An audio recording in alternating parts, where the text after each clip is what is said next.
Hello বন্ধুরা, তো চলে এসেছি আবার একটি বিশেষ গুরুত্বপূর্ণ আপডেট নিয়ে।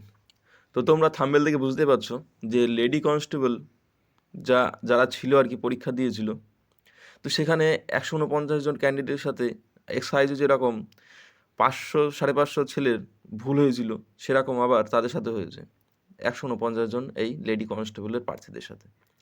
এইবারে পিআরবি তাহলে এই একটা ভুলের জন্য এই ১৫০ ছেলে মেয়ের তাদের সারা জীবনে মাশুলকে দিতে হবে?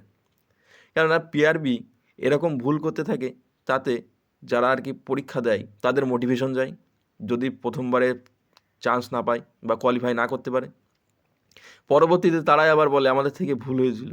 তাহলে তাদের এত বড় মারাত্মক ভুলের জন্য যারা আর কি পরীক্ষা দিচ্ছে, যে সমস্ত ছেলে মেয়ে, তাদের পুরো তো কেরিয়ারের ব্যাপার এটা। কিন্তু আমাদের মতো ক্যান্ডিডেট যারা পরীক্ষা দিচ্ছে এই মুহূর্তে, তাদের এখানে কিছু করার নেই। কিন্তু তারা এইখানে যাদের করণীয়, তারা নিজেদের কাজটা ঠিকঠাক করছে না, তো সেটা আমরা বলতে পারি। কিন্তু যারা আর কি এটাতে ফেঁসে গেছো, তো বা ফেঁসে গিয়েছো, বা এর আগে ফেঁসে চাকরি পেয়েছে, তারা জানে এই মতন পরিস্থিতি হলে কিভাবে এইখান থেকে ঘুরে দাঁড়াতে হয় বা পড়ে আবার চাকরি পেতে হয়।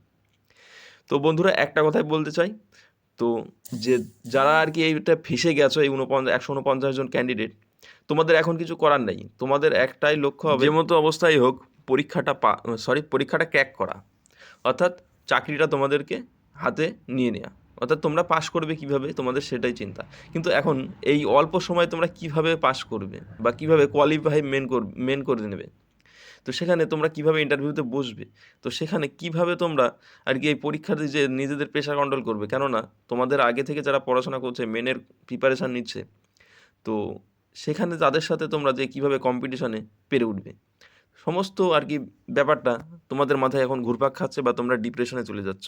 তো ডিপ্রেশনে যাওয়ার কিছু নেই। এক্সাইজে যে সমস্ত ছেলে মেয়েগুলো এর আগে পরীক্ষা দিয়ে চাকরি পেয়েছে, তার ভিতরে অনেকেই ছিল যারা সেকেন্ড লিস্টে নাম এসেছিলো, অনেকেই সেকেন্ড লিস্টে মাঠ করে ১ মাসের মাথায় যে পরীক্ষা দিয়েছে। তো আমি যে তোমাদেরকে ভিডিও বানিয়ে দিচ্ছি এই মুহূর্তে, আমি নিজেও এক্সাইজে সেকেন্ড লিস্টে নাম এসে পরীক্ষাটা দিয়ে পরীক্ষায় পাশ করে কোয়ালিফাই করে আজ চাকরি করছি। তো এখানে ঘাবড়ে যাওয়ার কিছু নেই। যদি ঘাবড়ে যাও তাহলে তুমি কখনোই কোয়ালিফাই করতে পারবে না। তো ঘাবড়ানোর কিছু নেই। তুমি এখন তোমাদের একটাই আর কি লক্ষ্য থাকবে, সেটা হচ্ছে যে তোমার জন্য একটা সিট। এটা সেকেন্ড চান্স মানে কি, তোমার মধ্যে বিশেষ কিছু আছে, তার জন্য তুমি সেকেন্ড চান্সে নাম এসছে। তুমি এটা ভাবো, কেন ভাবছো যে আমি সেকেন্ড চান্সে এসেছিলাম আমি পাবো না? তো এটা হচ্ছে তোমাদের, আমি অ্যাজ এ একজন এটা থেকে আমি শিখেছি, তাই তোমাদেরকে এটা বলতে পারছি। তো কিভাবে পড়াশোনা করলে তোমরা এই কদিনের ভিতরেই তোমরা যে কোয়ালিফাই করতে পারবে বা ক্র্যাক করতে পারবে মেন পরীক্ষা, তো সেটা তোমাদেরকে ভিডিওতে জানাবো। তো তার জন্য ভিডিওটা পুরোটা সবাই দেখো, এবং দেখার পরে যদি ভালো লাগে অবশ্যই লাইক করো, এবং চ্যানেলে নতুন হলে সাবস্ক্রাইব করে দিও। যদি হেল্পফুল মনে হয় বন্ধুদের সাথে শেয়ার করো। আর এরকম গুরুত্বপূর্ণ আপডেট পাওয়ার জন্য অবশ্যই চ্যানেলটির সাথে যুক্ত হয়ে যাও। তো চলো আমরা মূল বিষয়ে যেটা বলতে চাইছি সেটার দিকে যাই। তো অল্প সময়ে কিভাবে একটা পরীক্ষা ক্র্যাক করা যায়। তো দেখো, তোমরা যেই মতো পরিস্থিতিতে আছো এই মুহূর্তে, এখানে তোমরা বেশি যদি মনে করো পুরো সিলেবাসের যেখানে যা আছে খুঁটিনাটি সমস্ত তথ্য তোমরা দেখে যাবে, পারবে না, সেটা সম্ভব নয়। তাহলে তোমরা এখন কি করবে? তো এই মুহূর্তে তোমাদের কাছে যে বইটা আছে, জিকে, ম্যাথ, জিআই, ইংলিশ, যেটা তোমরা পড়ে এসেছো, তো সেই বইটাই তোমাদেরকে পড়তে হবে। তোমরা যদি মনে করো এক্সট্রা কিছু করবা, তাহলে পারবে না, তোমরা সব কিছু গুলিয়ে ফেলবা। তো যেটা তোমরা পড়ে মেন দিয়েছিলে, পিলি দিয়েছিলে এর আগে, তোমরা যেহেতু পিলি কোয়ালিফাই করেছো, তোমাদের ভিতরে কিছু একটা আছে ব্যাপার, যার জন্য তোমরা অন্যান্য যারা পরীক্ষা দিয়েছিল তাদেরকে ছেড়ে এসছো। তো তোমরা অবশ্যই সেই বইটাই পড়ো।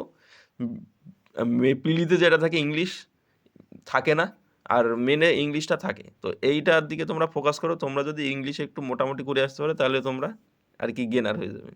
তো সেখানে তোমরা এখন একটাই আর কি লক্ষ্য থাকবে, যে তোমরা যে বইটা পড়ে এসছো সেই বইটা বারবার রিভাইজ করো। যে অঙ্ক যেগুলো তোমরা ভালো পারো সেগুলোই রিভাইজ করো। তো যেগুলো ভালো পাচ্ছ সেগুলো রিভাইজ করার পরে যদি মনে হয় যে আমি ওটা দেখে যেতে পারি, যেটা পাচ্ছ না সেটা শিখতে পারি, তবে শিখতে যাও। তো আর এটার সাথে সাথে তোমরা একটা কাজ করতে পারো, যে পরীক্ষার সময় যখন তোমরা পরীক্ষায় বসবে, পরীক্ষা ঢোকার আগে তোমরা চাপ নেবে না। এই যে তোমরা যে সেকেন্ড লিস্টের নাম আছে, সেই সময় যে তোমরা এই কথাটা মাথায় নিয়ে আসবে না কোনো সময়, তাহলে তোমাদের মধ্যে একটা নেগেটিভিটি কাজ করবে।